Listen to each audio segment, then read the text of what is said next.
Hello guys, isang mapagpalang araw po sa ating lahat. Ayan, panoorin po natin si Blacky kung ano pong ginawa niya sa halaman. Pinagsisipa niya. Ayan o. Tapos, ito ay bago kong gawa. Ayan, lagyan natin ng lupa. Ayan, yung ginagawa naman ni Blacky. Ayan, hinihigaan niya. Tapos pinapatong pa niya yung ulo niya doon sa bato. May unan siya. Malupit talaga to si Blacky magano. Ayan, nakakita siya o. Ang lupit talaga ni Blacky o. Ginawa niya ang higaan yung mga halaman. Kawawa naman yung halaman. Sinipa pa niya. Yan.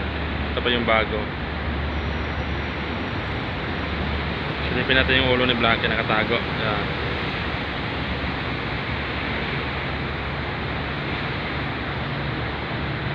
Yan guys. Update po tayo kay Blacky. Tingnan niyo po ang ginawa niya. Kaloka talaga si Blacky. May ano din siya. May unan. Yung unan niya ay bato. Ayan o.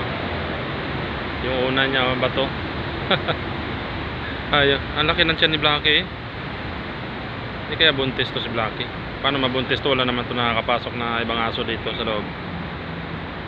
Ano kasi 3 beses kumain to si Blacky.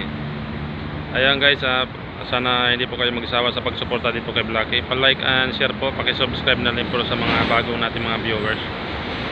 Ayan, maraming salamat po. God bless po. Ayan po si Blacky. Sinipa yung tanim.